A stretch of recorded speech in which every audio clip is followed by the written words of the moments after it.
Happy Friday, happy Saturday, Sunday, whatever day it is.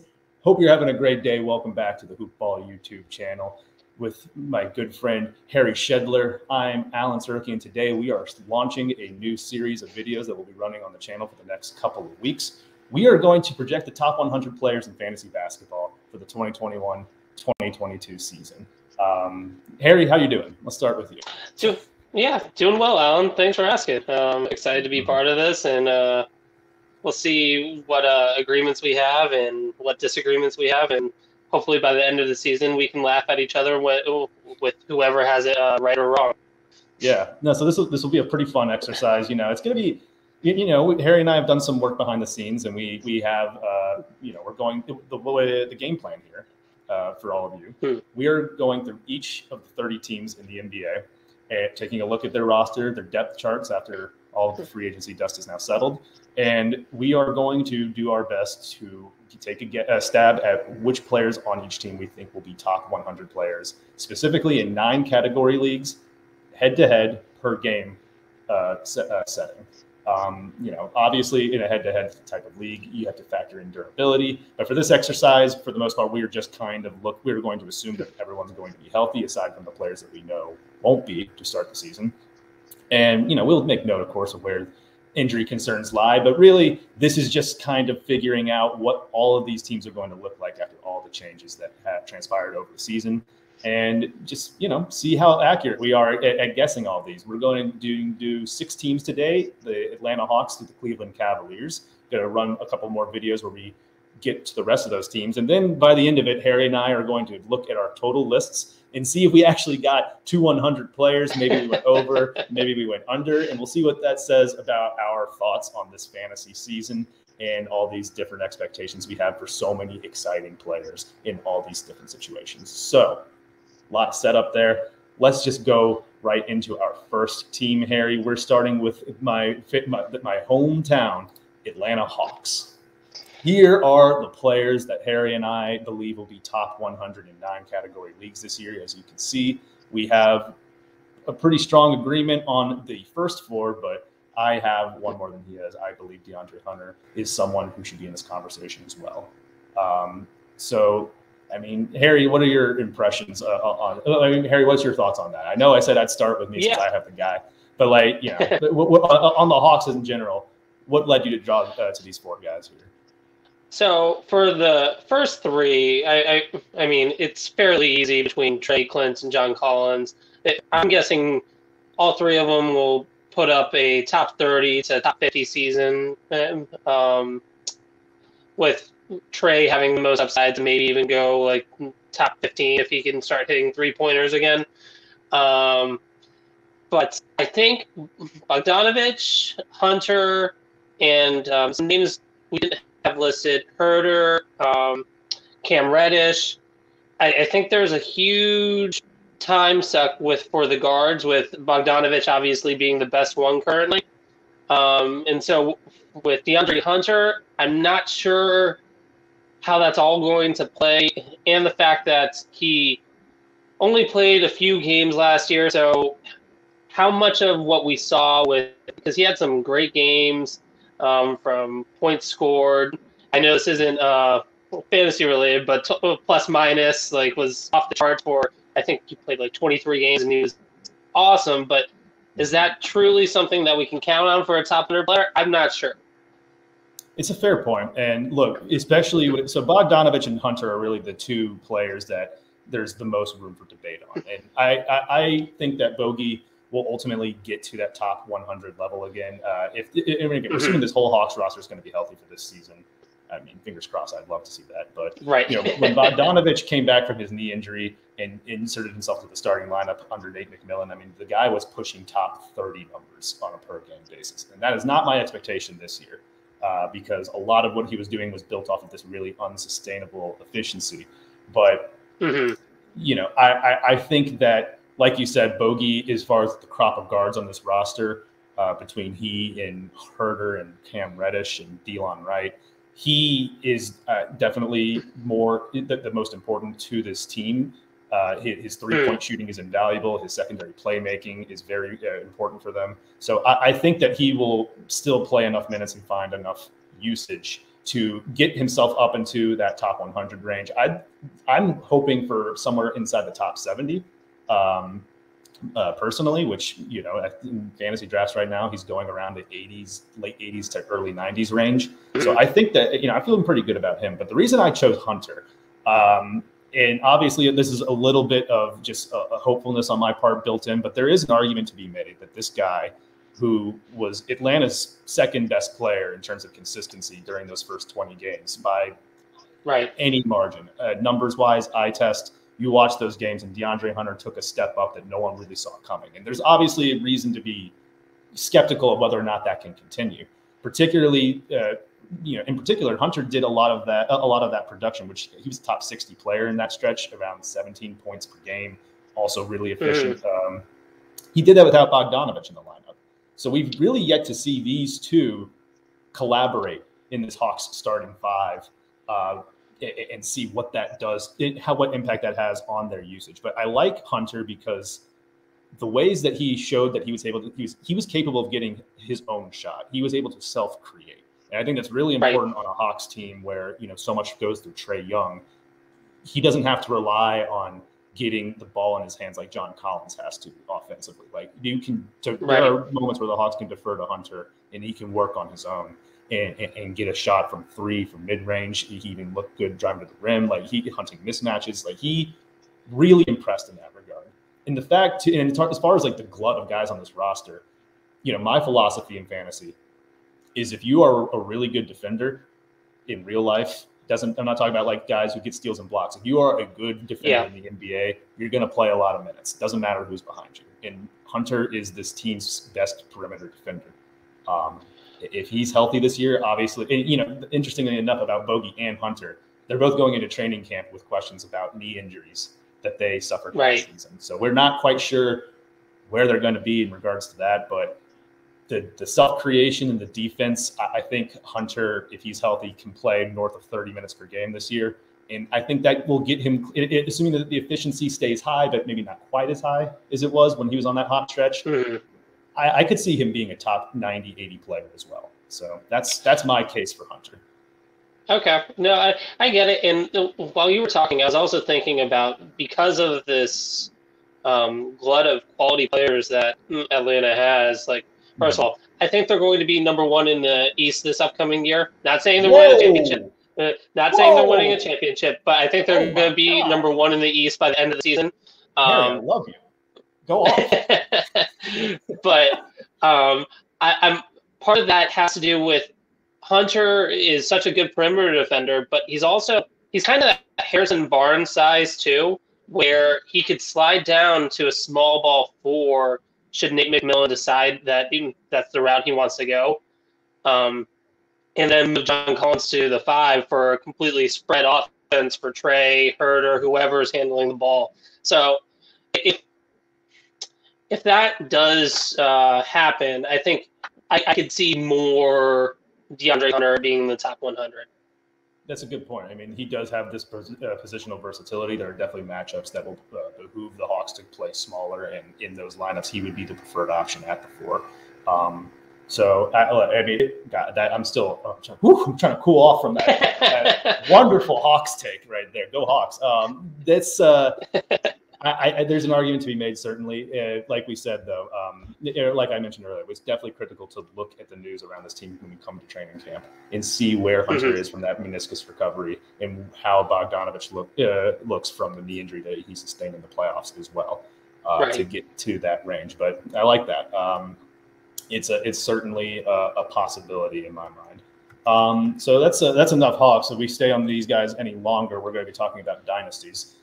So let's move on to the next team, Boston Celtics, on the board here. And there's not a whole lot of disagreement from you and I here. We both see these five players as top 100 candidates, top 100 likely.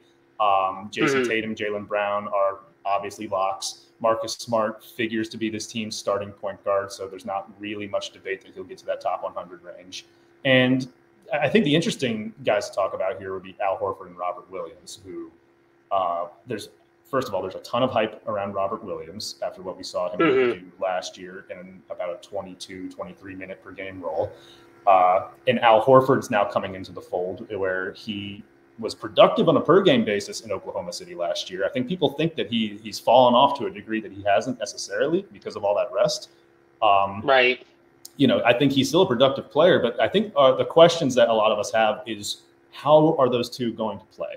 Do they split minutes down the middle of the timeshare? Do you see lineups where Horford's at the 4 and Williams is at the 5? Do you see one just overtake the other completely? Let's start with you, Harry. What is your take on this center rotation, and how confident do you feel on both's ability to be top 100 players? So, personally, I would go with Al Horford, as Dan always likes to mention his old man squad. I definitely love Al, and when he actually plays, unlike last year with the Thunder, he somehow always just delivers a top 75 performance. It's been consistent year after year. And so if I'm the Celtics and my starting lineup is I'm not sure who'll be starting at the 3, whether that's Tatum there or Tatum moves to the 4 and they put Al Horford in. But I think you're starting Al Horford in some sense. And that's where I think he's going to get you the 4 assists, probably about 8 rebounds a game, because I think Tatum and Jaylen Brown, plus Marcus Smart, are all going to gobble up the rest of them. And that's where I'm a little concerned about Robert Williams, and I think he's going to be the one who is just kind of left out, or he might get a boost whenever Al Horford sits a few games. I mean, first of all, I definitely agree with you that I think Horford's starting on this team, no matter which way you cut it.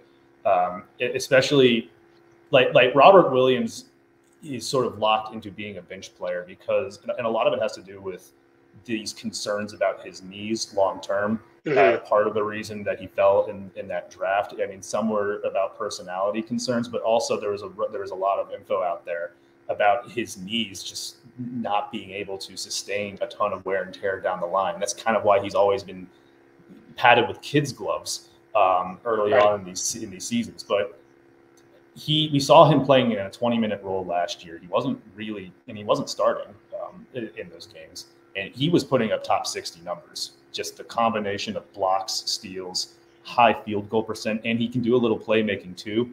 It's just like the reason there's just so much hype is that this is a young guy going into another year under a new coach that might have an interest in using him in different formations. I think that I'm more confident in his ability to get into the top 100 just because I can't see a scenario where he's playing less than 20 minutes this year. Even if it's he doesn't share the floor with Horford at all. If it's just a 28-minute, 20-minute split between those two at center, that's enough for Williams to get into the top 100 in my mind. And that would be a good case scenario for Horford too, if he's playing 28 minutes. But I'm not sure he will. So are you seeing him in a similar light like Nerlens Noel last year before he got hurt? Before Mitchell Robinson got hurt and then he took the starting job? I mean, sort of. I see they're both per minute guys and they both get it done in similar ways. But I think Robert Williams, his upside is still much higher than Nerlens is because we saw Noel in a full-time starting role. And, he went on a per 36 basis. People were like, oh man, this guy's going to average 3.5 defensive stats and he's going to have crazy high percentages. Like he could be a top 40 player. There was a little bit of a leveling off effect though, the more minutes that he played. And that happens with a lot of these highly productive centers when they take on a larger role in some of these games. They have to focus more on defending for 48 minutes rather than being a spark plug for 20. I think that Williams is better in that role as the spark plug off the bench, but I think he's way more productive than Noel with the same amount of minutes. And that's saying something because Noel is a sneaky top 100 player pretty much consistently over the last 3 seasons and only 18 minutes per game. So I really think that I think it's a lock that Williams is going to hit that top 100 value. My concern with Horford, and I think that he's pretty good. I feel pretty confident that he will be there too, but I have more concerns there just about just how they manage his minutes this year, the wear and tear that he might have taken on in his last few stops, and really just, whether if they try and play him at the 4 next to Williams more than we might be anticipating, I don't see that being very good for him. He operates a lot better in the middle. He can space the floor, but he's not really like where you keep him out on the perimeter all the time. That's not best for his value.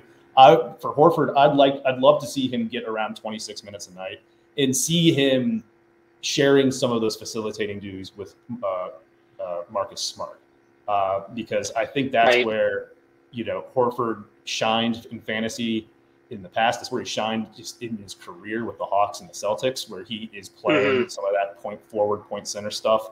And it makes sense too, because Smart is not really a point guard by trade.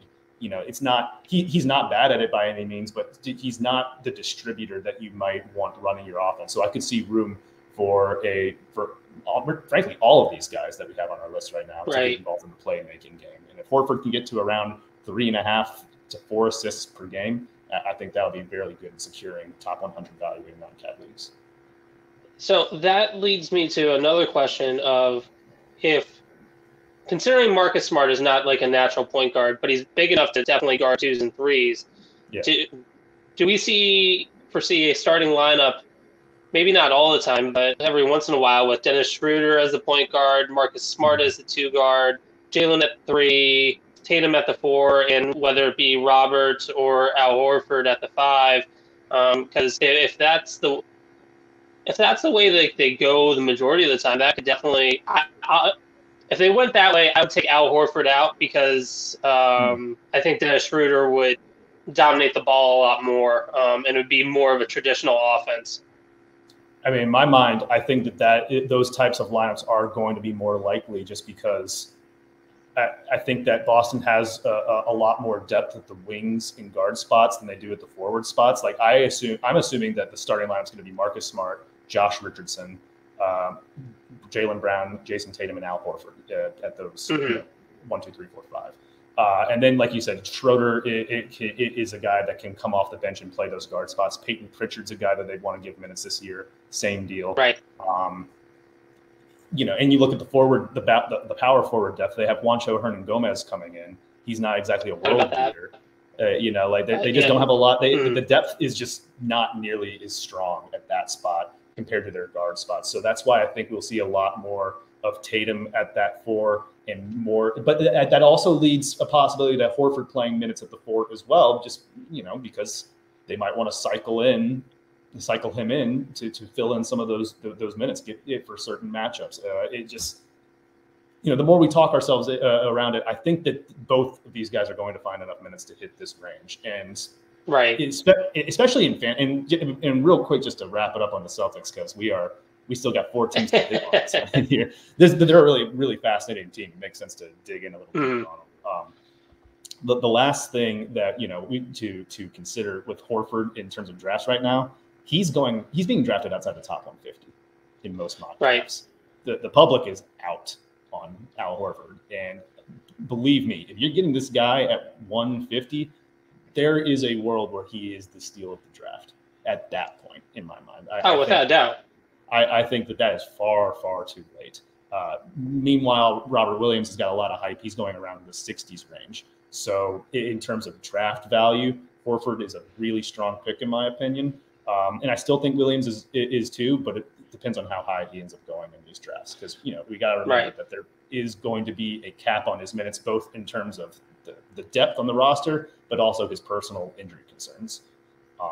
So interesting stuff on that one. We're going to move ahead now to our next team on the list, the Brooklyn Nets. Once again, you and I are pretty much on the same page here. And this is not a team we're going to spend a whole lot of time on, because we get the rub. It's the big 3. Joe Harris is their 4th guy, and he's someone I reluctantly put on this list. I wasn't really leaning that way, but I also it's just hard for me to envision him not getting to that range. Really, in terms of the top 100 players conversation goes, if anyone else on this team were to enter the conversation, it would have to be due to some large injury to one or two of these guys, which is not outside the realm of possibilities by any stretch of the imagination. So, so briefly, Harry, if you were to look at any player that we don't have on these lists here, and we're not talking, I wouldn't draft anyone outside these 4, by the way. I think you'd agree with me there.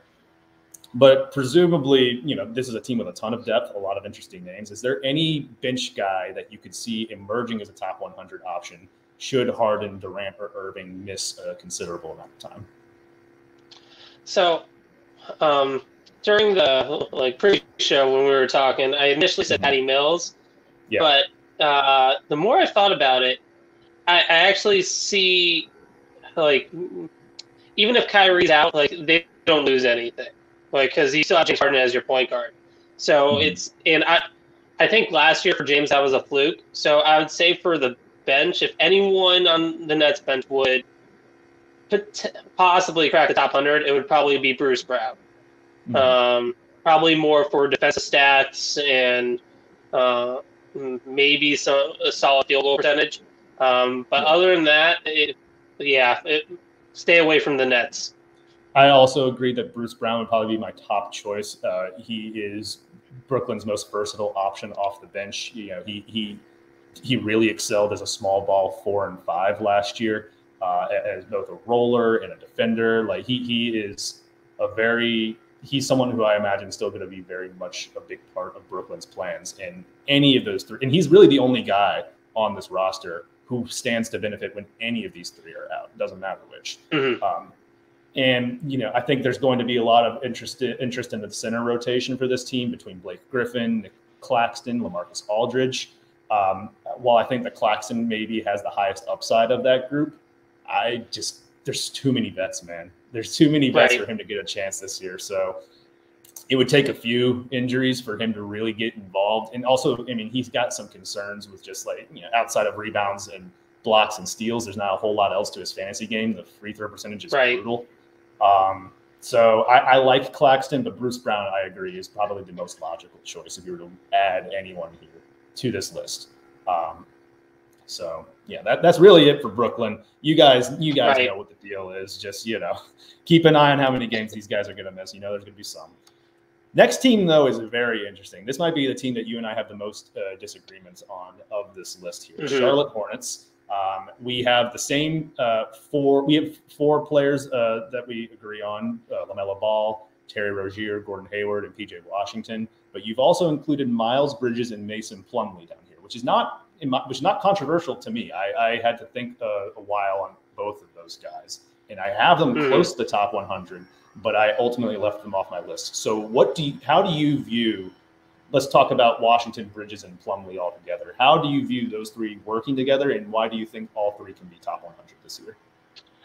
So I'll start with Plumlee because he's really the only true big man on the team. And because of that, and he seems to be in a similar but better situation than he was in Detroit last year, where I think he can do some facilitation, especially – you got plenty of shooters on the team now where, if he can run a pick and roll with whether it be Gordon Hayward or LaMelo, I think that'll open him up to potentially 4 assists a game, and then 1.5 blocks, great field goal percentage, the normal stuff that Plumlee does. Not saying he's going to be top 50 or anything, but I think there's a chance for 77 to 100 maybe. PJ is the small ball 5 for the Hornets, and he really did well in that position. So that's where I think the major thing between PJ and Plumlee is. It's just dependent upon. Is it Borrego still? I'm sorry, I'm forgetting the Hornets. Okay, perfect. It depends on if he wants to go small or not. I think there's more teams with big men, so I think Plumlee is going to get some run. They have had a resurgence. Even the big men are back. Right. It does seem like that. So with that, I think PJ still has a chance to get a decent amount of blocks and steals per game when he gets the chance. And Miles Bridges is just kind of my wild card, especially considering Gordon Hayward seems to always get hurt. Once Gordon got hurt last year, he thrived in the offense and was really he was definitely top 100 the last month or He so. was like top 50 there in that stretch when Hayes Right. was out. He was fantastic. Yeah. So that's where he's more of a wild card. But if he gets that, let's say he gets 2 weeks every 6 weeks without Gordon Hayward or something like that, Yeah. I could see it. It was more of like, okay, it's possible, but I'm not sure. That's fair. And frankly, the reason I left Bridges off is because I'm assuming health for this whole team, which maybe wasn't the smartest move for this particular situation because Gordon Hayward he always finds a way to miss time. But I felt less confident in his ability to get to the top 100 just because I really think that he needs Hayward out of the way to reach that level that we all saw him flash at the end of last year. I agree that it's totally within the realm of possibilities. And even in a scenario where this team's fully healthy, there's still an avenue for him to get there. It's just, it's really tricky because I think that he really excels more in the small forward spot. He's kind of like the reverse Aaron Gordon, where everyone sort of pencils in as a 4, but he's actually better suited to be the 3, whereas Gordon wanted to be, the next Durant and shooting jumpers at the perimeter, but everyone's like, no, just go be athletic Draymond, go do that. Right. That should be your role. And I like his rapport with LaMelo. He showed the stat set is really encouraging.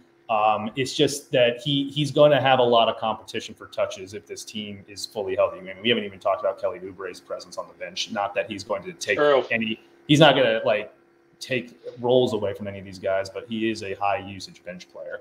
For me, as far as Washington and Plumlee are concerned, the reason I left Plumlee off is because he is a really good facilitator a relatively good facilitator for a big man. And we saw him, flash that in Detroit last season. Mm-hmm. But the part of the deal with Detroit last year, they didn't really have a true playmaker for most of the season, the way that the Hornets do in LaMelo. I mean, LaMelo is the keys are his. He is going to be running a lot of these plays. And not only that, but you have to consider the fact that Terry Rozier and Gordon Hayward are also guys who are capable facilitators that will be flanking him at the wings. Whereas Plumlee last year, he really was competing mostly with Jeremy Grant, would have with Killian Hayes had he not missed most of the season. But they needed him to do more things in Detroit than I think he'll be asked to do in Charlotte. Now, I mean, he'll definitely see the floor a lot because he is this team's really only true starting big man. But I just think that he's going to be just outside the cusp of that range because I think that he'll be asked to just do a little bit, focusing more on the defensive side of things and just cleaning up the glass. But I like Washington because despite them having Mason Plumlee in, this team is thinner on center depth than they were last season. They had Zeller and Biyombo, and they gave Vernon Carey some opportunities there as well. And Vernon Carey might see a larger role this year as the backup 5. They also just drafted Kai Jones, who's a little bit of a project. But really, when I think that there are more opportunities for PJ to play center with this current roster, especially if they want to give more touches to Bridges and Kelly Oubre. There are more wings in forwards that they want to give minutes off the bench than backup bigs. And I think that would behoove Washington in terms of finding more playing time at that spot. And we all know the rub when Washington gets there. The blocks go up, the steals go up, the rebounds go up. It's great for his fantasy production. So I'm assuming that he's going to play a lot more at that spot this year. Miles Bridges is just the big question mark for me. It's just a matter of what role can he carve out for himself if this team's fully healthy. Right. Yeah. So I think that's about it on the Hornets. There's no one really else worth talking about. Like, again, Kelly Oubre is the other name that maybe would have come into the conversation here, but I don't think he touches the top 100 this year. He couldn't do it in Golden State in the role that he had. I think those chances are pretty much cooked. So we will move on to our second to last team for this show, the Chicago Bulls, the new look Chicago Bulls. Very much so. Very interesting lists here. The top 4 really needs no debate around them. Levine, Vucevic, Lonzo Ball, DeMar DeRozan. We're all in agreement that these are top 100 players. There's plenty of debate about where they rank within that top 100. That's probably for a different video. than this one. I don't think you can tell me do you have any concerns about any of these four not making the top 100 at least? I mean, I think they'll all have a regression a little bit. Like Vooch was top 15 last year, if I remember correctly, maybe even higher. And Zach had an amazing year. Lonzo had one of his best years because he finally brought his percentages up and was hitting from three a good bit. And then obviously DeMar just been consistent for years. So I think there will be a little bit regression, but I think everyone will at least be in the top 70. I would agree with that. So yeah, that's enough preamble on those guys. Let's get to the real interesting stuff here. You and I both chose a fifth player to be in the top 100 on this team. I went with Patrick Williams, and you went with Alex Caruso. And I liked, I hadn't even thought about Caruso, but when we were talking offline before the show, you made a pretty compelling case for, the road to which you can get there. So talk a little bit about Caruso. And if you want, tell me why you weren't really as sure about Patty Will. So with Caruso, I think he's going to be the first man off the bench. I think when he was with the Lakers, this is my own personal opinion, but I think LeBron pretty much locks everyone else out on stats when you're on his team. That's true. And so I'm hoping that Billy Donovan is going to have a more fluid offense that allows everyone to kind of work together. And with that, I think Alex Caruso might thrive because he's a great cutter. He has solid three-pointer, and plus all his defense. So I think there's a chance there where he could make it to the top 100, like putting a max at like top 90. Not going too far with it, but I think he could definitely make it. And Patrick Williams, maybe it's just, I think it's more of my naivete towards the Bulls over the last few years because when I'm not familiar with a player and how well they're doing, and part of that is that the Bulls haven't been on television for a while, where I'm just like, all right, I hear about him, but is he really like the next option after the top four? I'm not sure. And look, it's fair. I put Pat Williams on the list kind of at the last second. I'm really high on him for this. I'd say relative to the consensus, I'm high on his future, and I'm high on what he can do this year in this particular role. And I wanted to throw him on here because I think if he doesn't crack the top 100, I think he can get pretty close to it this season. But I'm going to go ahead and say that he will. And my argument for him is that, first of all, he's locked in as the starting power forward on this team. I think he has Derek Jones Jr. and Alize Johnson behind him at that spot, and DeMar DeRozan can play some four as well. But to me, I think that he's going to command most of those minutes at the four. And I'd project and say that he plays over 30 minutes a game this year. He was Chicago's best defender last season. He's going to be asked to do a ton, given the defensive liabilities of this unit. But what I like I like the situation for him because I think playing the four is good, much better for his fantasy value. There's going to be less opportunities for him to play at the three. It was basically a 50-50 split last season at those two spots. But now that you have DeRozan in, and you're going to you have Kobe White and Caruso off the bench, so you're going to want to play with them, and get Levine might bump down to small forward. There's just less avenues for him to play up. And Chicago doesn't have a ton of options behind him for him to make sense there. So I think he's locked in as a four. And in that time, you see his rebounding rate go up a little bit. The shot blocking is a little bit better too. But what I really like about that is that his three-point percentage, and this is per Cleaning the Glass, when you take a look at the positional splits on playing time, he was knocking down about 45% of his corner threes playing at the four. And it has less to do with the position in it, than it does just kind of his role in an offense like that as a floor spacer. This is a team he's surrounded by facilitators at every single position here. If all he has to do on offense is stand in the corner, and he's knocking down corner threes at a pretty high rate, that's really going to be his key this year. Because I think that he'll get around 6 to 7 rebounds, he was inconsistent with his defensive stats, but he has been proven. He has shown us that he has a capability to collect a lot of steals and a lot of blocks like at a time. If he gets more consistency in those defensive stats and the 3-point percentage stays high, you're looking at a guy who can get you. You're looking at a 1-1 guy, which is one of my favorite fantasy players. 1 3, 1 steal, and 1 block per game. Right.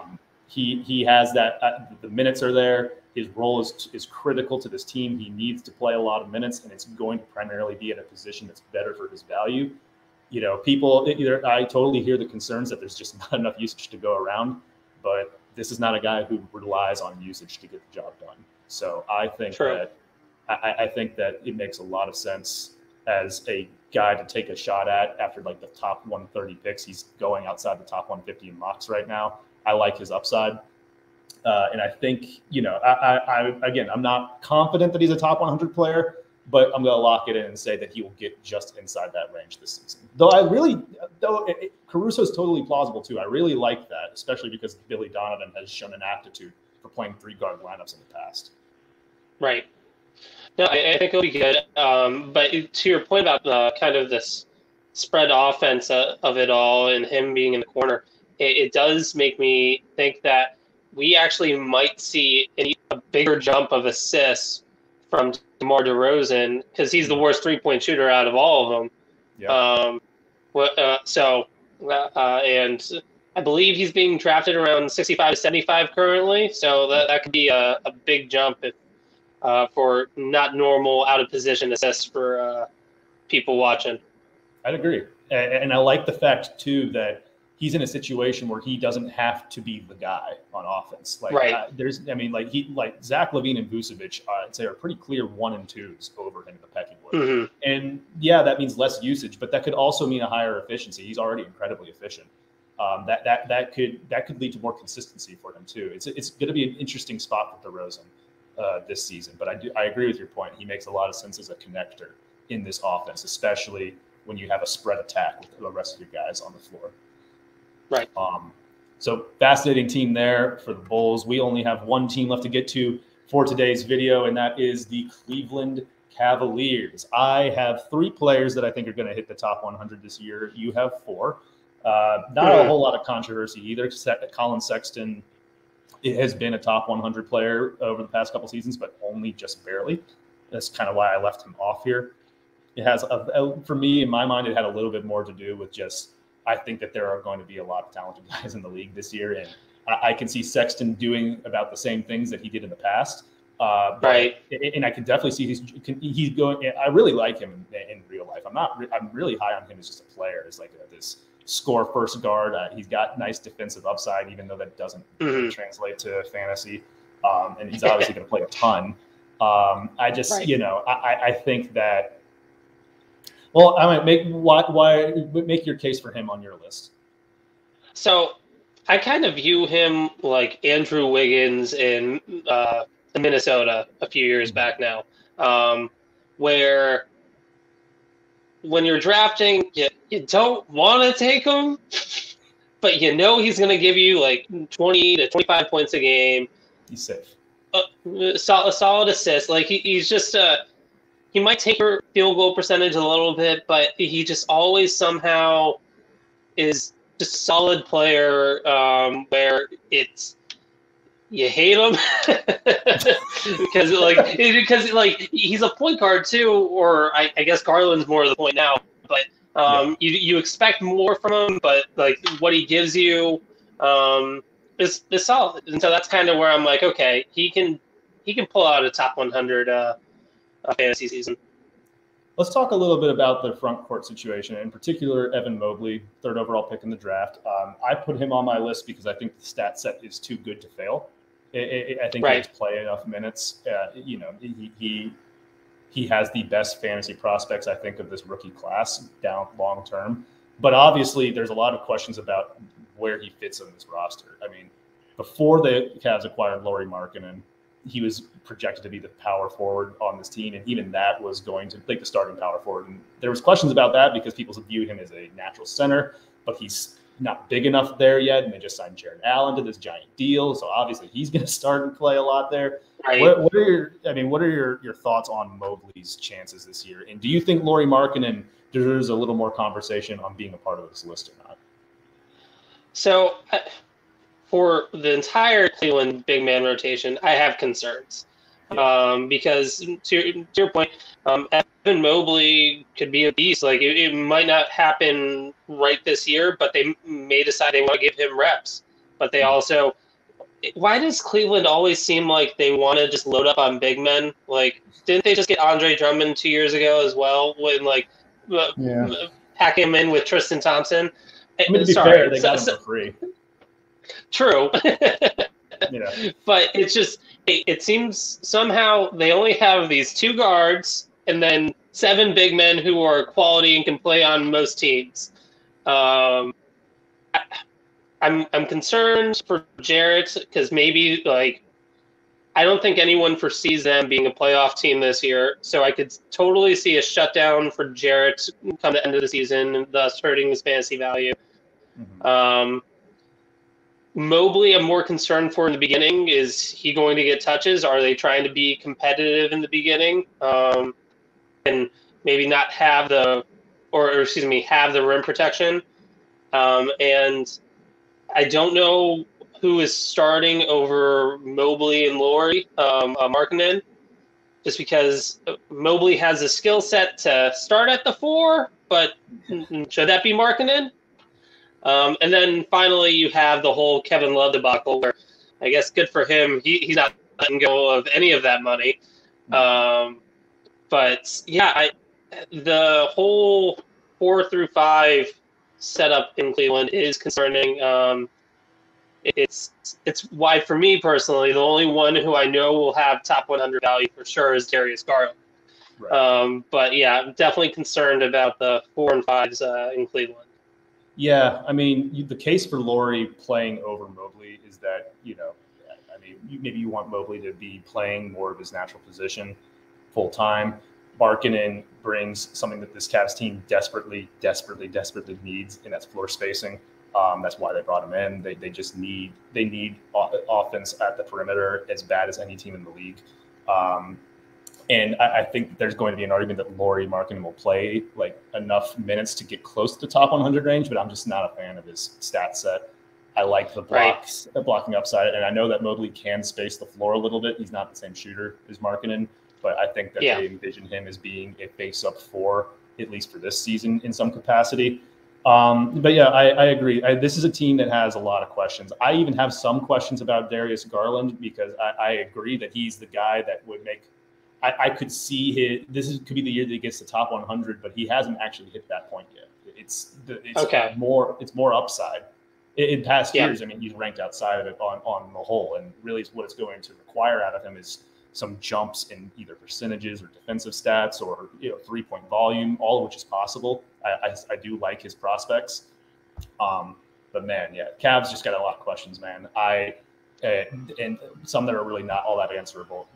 So it's just, this is a tough team to project for, but I think that there's a compelling case to make that there's going to be at least 2 on this team. Most teams have at least 2. If you have less than 2, then you've got a lot of problems, and maybe Cleveland does. But yeah, that is the wrap on them. So that is our first 6 teams. For this video. Like I said, this is going to be a series ongoing. Harry and I are going to be back at you with the next 6 teams pretty soon here. If you liked this video, by the way, if it's your first time checking us out, drop a like on the video and subscribe to the channel. We're going to be rolling with off-season content in the lead up to the NBA season, and of course, going to be pumping out stuff during the season as well. You're not going to want to miss that. I know you guys like winning your leagues, winning some money too, so I'd definitely stick around in that regard. So, and again, if you disagree or agree with Harry and I on our selections here, let us know in the comments. Let us know what you think. Love hearing from y'all. It's the best part about this stuff is just talking to the community about fantasy hoops, about real life hoops, just about basketball, period. So, Harry, this was fun. I'm looking forward to the next few with you, brother. I love love the Atlanta Hawks enthusiasm. You're gonna be I'm gonna be blasting you all over this channel just for that alone. Oh no, I mean they got it all. But no, thanks for setting all this up, Alan. This is a blast, and looking forward to the next one. All right, y'all. You take it easy. Enjoy the rest of your day. We'll catch you next time.